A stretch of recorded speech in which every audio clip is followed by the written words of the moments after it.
ऐसे पुलिस लोग मार रहे हो आप लोग, कपड़े मार रहे हो आप लोग।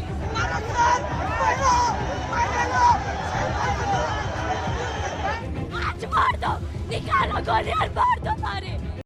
मात्र हे सगळे व्हिडिओ पाहायला आम्हाला वेळ नाही असं संतापजनक विधान सुप्रीम कोर्टाच्या सरन्यायाधीशांनी केलंय। सुप्रीम कोर्टाकडे व्हिडिओ पाहायलाही वेळ नाही, मग विद्यार्थ्यांनी न्यायासाठी कोणाकडे जायचं?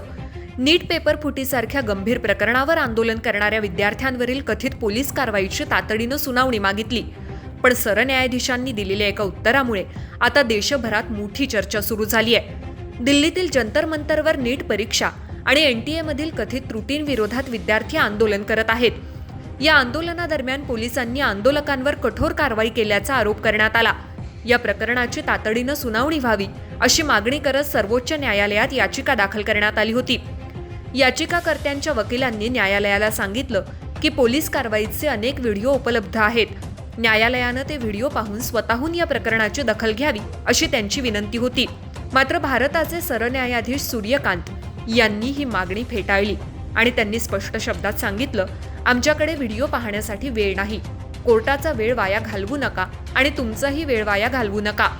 सरन्यायाधीशांच्या या वक्तव्यानंतर न्यायालयात काही क्षण शांतता पसरली। त्यानंतर ही बाब सोशल मीडियावरही चर्चेचा विषय बनली।